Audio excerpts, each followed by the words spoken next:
Saudara-saudara yang terkasih dalam nama Tuhan kita Yesus Kristus, saya akan memaparkan tentang seorang kaya yang bodoh yang diambil dari Injil Lukas bab 12 ayat 13 sampai dengan ayat ke-23, yang isinya tentang orang kaya yang mengumpulkan banyak harta karena tanahnya berlimpah-limpah.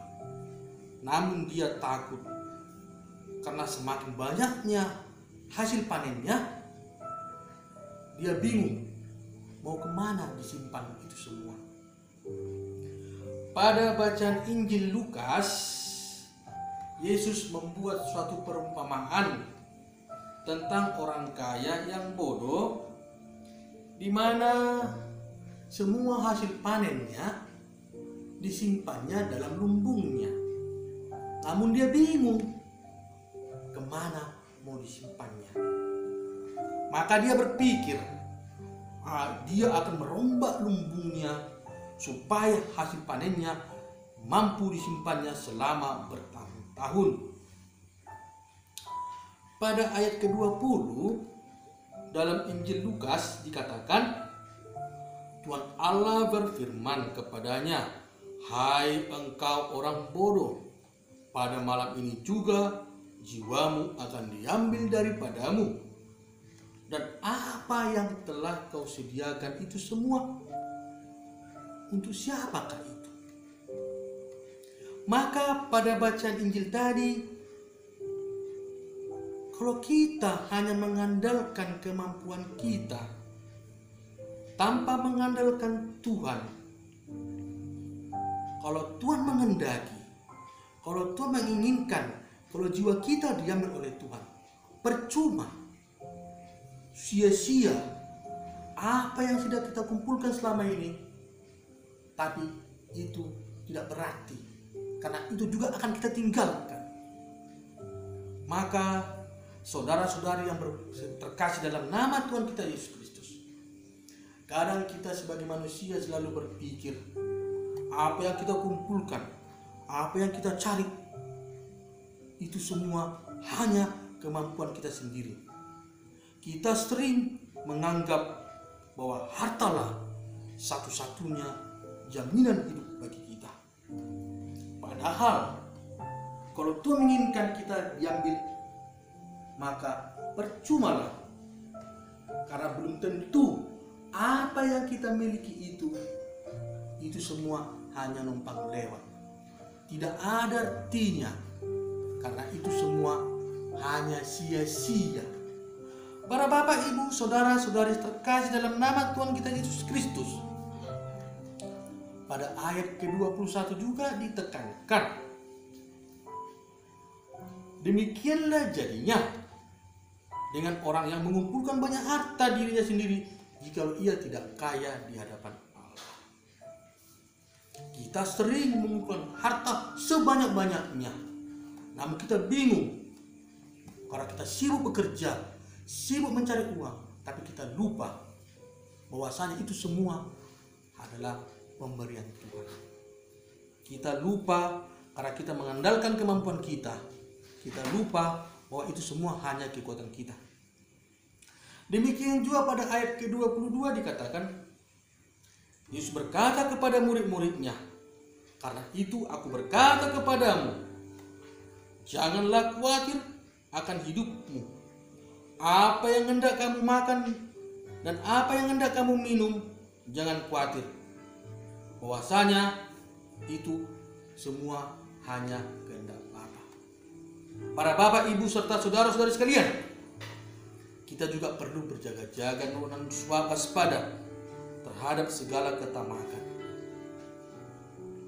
Kita menganggap diri kita hebat, kita menganggap diri kita kuat, tapi kadang kita kurang bersyukur.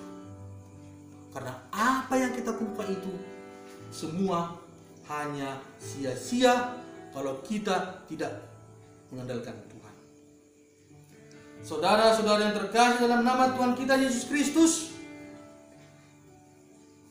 Sebagai contoh yang sering kita alami, sering kita bekerja. Dalam seminggu kita dikasih Tuhan 7 kali 24 jam. Itu berarti 168 jam.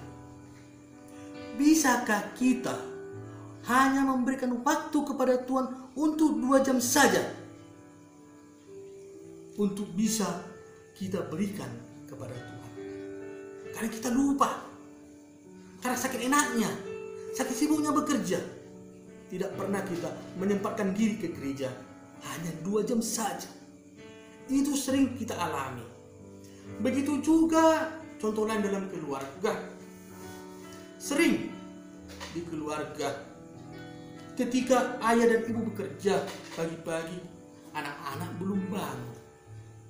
Pulang kita kerja larut malam, anak-anak sudah tidur. Kapan lagi kita ketemunya? Padahal di saat-saat itulah kita sering menyiapkan waktu sedikit saja untuk keluarga, supaya juga keluarga itu juga mendukung apa yang kita perbuat. Jadi percumalah kita mengumpulkan harta sebanyak-banyaknya untuk keluarga, tapi keluarganya tidak diperhatikan. Itu juga terkadang kita merasa kurang kebersamaan dalam keluarga, kurang kehangatan dalam keluarga. Para bapak, ibu, serta saudara-saudari sekalian, kalau kita ingat ada aturan emas, 7 aturan emas dalam perkawinan. Salah satunya dikatakan itu waktu bersama dan bersuka cita bersama.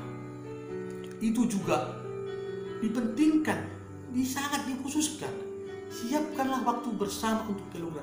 Jangan hanya sibuk bekerja, sibuk mencari uang, tapi semua hanya sia-sia. Para bapak, ibu, saudara-saudari sekalian, sebagai permenungan atau pesan yang mau saya sampaikan kepada kita untuk kita bawa oleh-oleh ke rumah, yang pertama adalah jangan khawatir. Jangan khawatir. Kita percaya, carilah dulu kerajaan Allah, maka semuanya akan dipenuhi. Mungkin kita khawatir besok mau makan apa, mungkin barangkali besok mau tinggal di mana kalau yang mau kontrak. Tapi kalau kita mengandalkan Tuhan, kita mempercayakan Tuhan, maka Tuhan memberikan jalan yang terbaik bagi kita. Asal kita percaya. Poin yang kedua, pesan yang mau disampaikan adalah orai lapora. Berdoa sambil bekerja. Kalau kita melihat perahu didayung dengan 2 tongkat, tongkat kiri berdoa, tongkat kiri bekerja, maka perahu itu berjalan bersama. Maka kita juga perlu jangan sibuk bekerja, tapi sekali-sekali kita sediakan waktu untuk Tuhan. Kita berintrospeksi, berefleksi, apakah yang sudah kita kerjakan itu benar atau tidak. Itulah pesan yang kedua. Sedangkan pesan yang ketiga dikatakan jangan tamak, jangan ragus. Karena apa yang telah diberikan Tuhan pada kita itu hanya Tuhanlah yang menyediakan bagi kita, tidak kekuatan kita sendiri. Kita yakin dan percaya kalau kita memiliki harta, kita usahakan harta itu berbagi. Karena seperti dikatakan dalam kitab suci, apa yang kamu berikan kepada saudaraku yang paling hina dina ini, katanya, itu sudah kamu berikan kepadaku. Maka jangan tamak, berbagilah. Karena itu semua hanya pemberian. Maka para bapak, ibu, saudara-saudara sekalian, moga-moga apa yang sudah kita dengarkan, apa yang sudah kita renungkan, membantu kita untuk menghayatinya. Semoga Tuhan memberkati kita. Amin.